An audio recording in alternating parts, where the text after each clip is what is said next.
ओम नमो नारायण। आप सभी को होली की हार्दिक शुभकामनाएं। अगर मैं आपसे पूछूं कि आपको होली की कहानी तो पता है, तो आप कहेंगे इसमें कौन सी बड़ी बात है। ये कहानी तो हर एक बच्चे को भी पता होती है कि कैसे हिरण्यकश्यप का पुत्र प्रहलाद विष्णु भक्त था और भक्ति के कारण हिरण्यकश्यप उसे बिल्कुल पसंद नहीं करता था। और फिर उसने अपनी बहन होलिका को बुलाकर उसे आग में बिठा दिया और तब वो होलिका जिसे न जलने का वरदान था वो तो जल गई और प्रहलाद बच गया। लेकिन ये कहानी सिर्फ इतनी नहीं है। नमस्कार, मैं हूं हिमांशु शर्मा। आज मैं आपको सुनाऊंगा प्रहलाद की वो कहानी जिसने धरती पर पहली बार भक्त और भगवान के बीच भक्ति की नींव डाली। तो आइए शुरू करते हैं।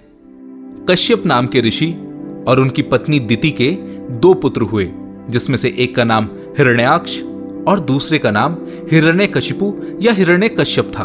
हिरण्याक्ष को भगवान विष्णु ने पृथ्वी की रक्षा हेतु वराह रूप धारण करके मृत्युदंड दे दिया था। लेकिन तब अपने भाई की मृत्यु से दुखी और क्रोधित होकर हिरण्यकश्यप ने अपने भाई की उस मौत का प्रतिशोध लेने के लिए अजय होने का संकल्प लिया। वो कई हजार वर्षों तक कठोर तपस्या करता रहा और फिर एक दिन उसकी तपस्या से प्रसन्न होकर ब्रह्मा जी प्रकट हुए और तब हिरण्यकश्यप ने बड़ी चालाकी से लगभग अजय होने का वरदान मांग लिया। उसने ब्रह्मा जी से कहा कि उसे ना कोई घर में मार सके और ना बाहर, ना उसकी मृत्यु अस्त्र से हो न शस्त्र से, ना वो दिन में मरे और ना रात में, ना उसे मनुष्य मार सके और ना कोई पशु, और उसकी मृत्यु ना तो आकाश में हो और ना ही पृथ्वी पर।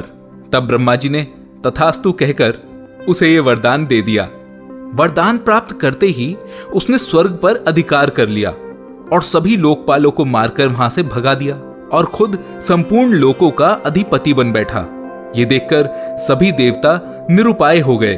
वे असुर हिरण्यकशिपु को किसी भी प्रकार से पराजित नहीं कर सकते थे, क्योंकि उन्होंने अपनी सारी कोशिश करके देख लिया था, पर वे हिरण्यकश्यप को एक बार भी पराजित नहीं कर पाए थे। और फिर इसी वरदान के कारण हिरण्यकश्यप का प्रभु भक्तों पर अत्याचार लगातार बढ़ने लगा। अब इस कहानी को यहीं बीच में रोकते हैं और पहले मैं आपको प्रहलाद के बारे में कुछ बताता हूं। होली फागुन में मनाई जाती है और ये फागुन लोगों में आनंद और उल्लास भर देता है, जिसकी शुरुआत प्रहलाद से हुई। प्रहलाद यानी खास किस्म के उल्लास से सराबोर व्यक्तित्व। आनंद और उल्लास तो पहले भी थे, लेकिन उसे अर्जित या विकसित स्थिति में पहली बार प्रहलाद के रूप में धरती ने देखा था। प्रहलाद की माता कयाधु ने एक बार हिरण्यकश्यप से बड़ी होशियारी से नारायण नाम की माला का जप करवा लिया था, क्योंकि वो नारायण भक्त थी। प्रहलाद की मां कयाधु के अलावा बाकी परिवार के सभी लोग, हिरण्यकश्यप, उसकी बुआ होलिका, सभी आसुरी स्वभाव के थे। उनके गुरु शुक्राचार्य तो आप जानते ही हैं कि वो दैत्य गुरु थे। वे अपनी प्रकृति के कारण आसुरी स्वभाव के कहे जाते थे। जब प्रहलाद अपनी माता कयाधु के गर्भ में थे तो देवऋषि नारद कयाधु को अपने आश्रम ले गए थे और आश्रम में ही नारद जी ने कयाधु और उनके गर्भस्थ शिशु को ईश्वर भक्ति के संस्कार दिए थे। प्रहलाद के बारे में कहते हैं कि उन्होंने अपनी मां के गर्भ में ही भक्ति के संस्कार ग्रहण कर लिए थे।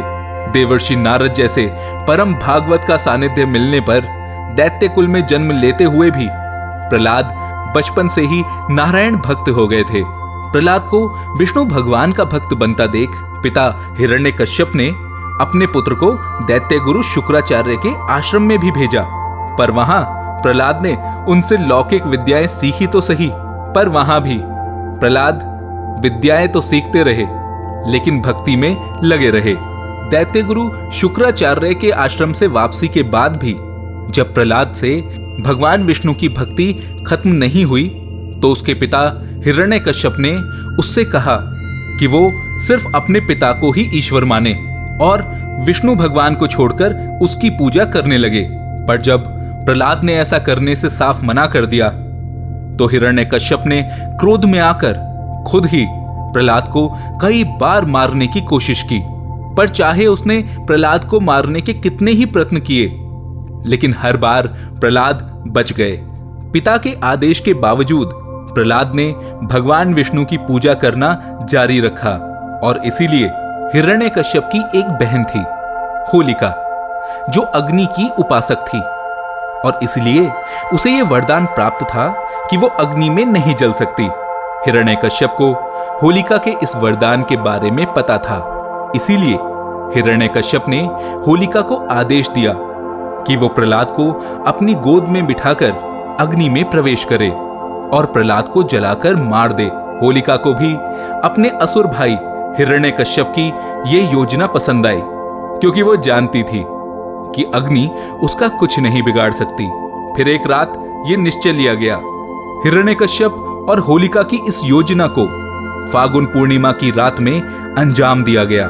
राज्य के बीचों बीच बड़ी चिता रखी गई और होलिका प्रहलाद को अपनी गोदी में बिठाकर चिता पर बैठ गई और फिर उस चिता को आग के हवाले कर दिया गया।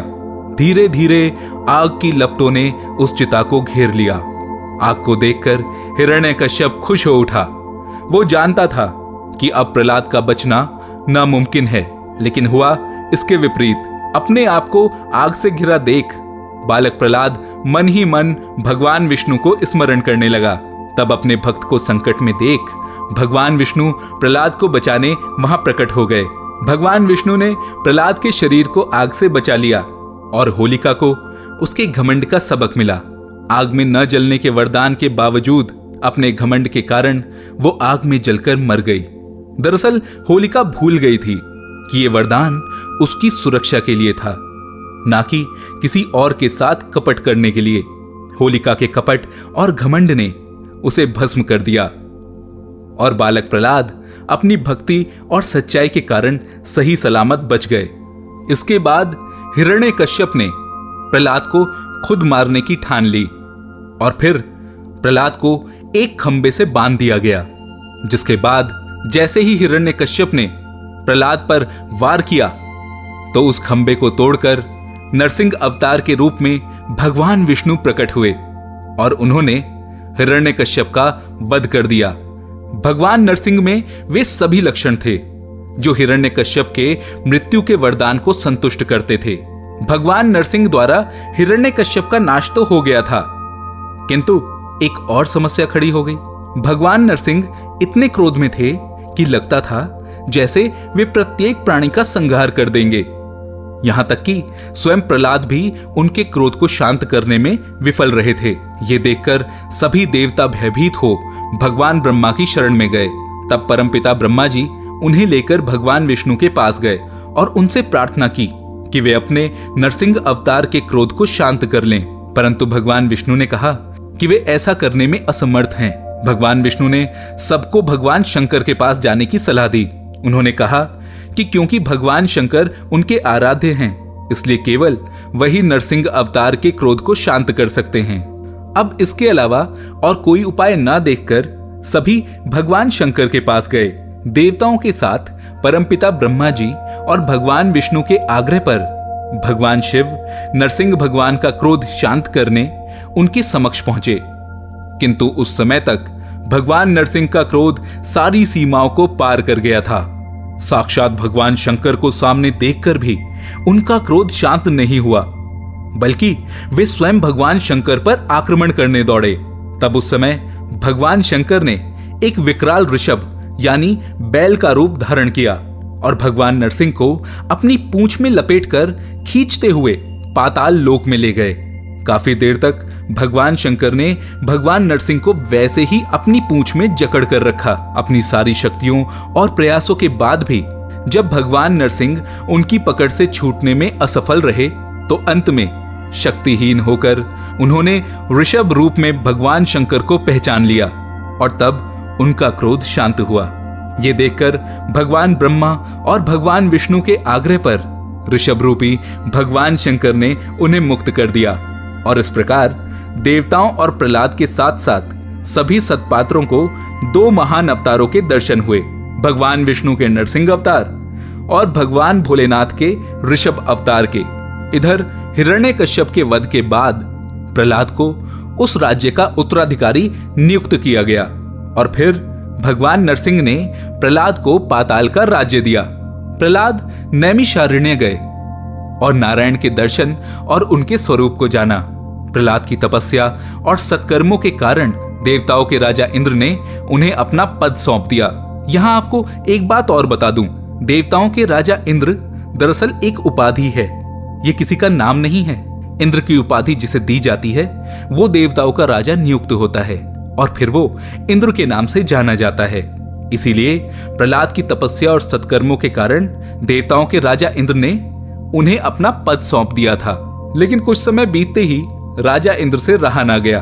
अपने गुरु बृहस्पति के पास जाकर अपने दिल की बात कही कि उन्होंने अपना पद प्रहलाद को सौंप तो दिया है, लेकिन वे उस पद पर वापस जाना चाहते हैं। तब गुरु बृहस्पति के कहने पर एक सुबह इंद्र प्रहलाद के पास गए। प्रहलाद प्रतिदिन प्रातःकाल दान किया करते थे। उस समय किसी याचक को वे कभी खाली हाथ नहीं लौटने देते थे। तब बृहस्पति देव के दिखाए मार्ग पर चलकर इंद्र प्रहलाद के पास उसी क्षण यानी प्रातः काल में दान के समय पहुंचे। जब प्रहलाद ने उनसे भी कुछ मांगने के लिए कहा तो इंद्र ने उनसे उनका शील ही मांग लिया। शील यानी चरित्र, शौर्य, वैभव। प्रहलाद जो कभी किसी को खाली हाथ नहीं लौटने देते थे, उन्होंने अपने शील को जाने दिया, जिसके साथ उनका सारा चरित्र, स्वभाव, शिष्टता, मर्यादा और सारे अच्छे पुण्य चले गए थे। और फिर अंत में वहां एक प्राणवान पुंज निकला। जब प्रहलाद ने उसकी ओर देखा तो वो बोला, प्रहलाद, आपके पास अब न शौर्य है, न वैभव, न तप, न प्रतिष्ठा और ना ही संपदा। मेरा छोड़ना सुनकर सभी विभूतियां चली गई हैं, इसलिए अब मैं भी जा रहा हूं।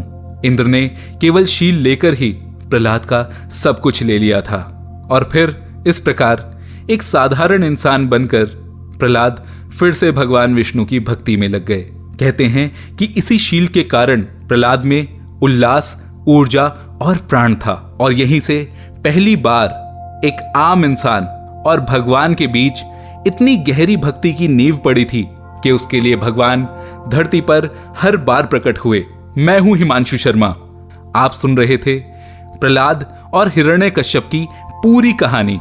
ऐसी और कहानियों के लिए जुड़े रहें theastrologic.com के साथ फेसबुक, इंस्टाग्राम और यूट्यूब पर। धन्यवाद।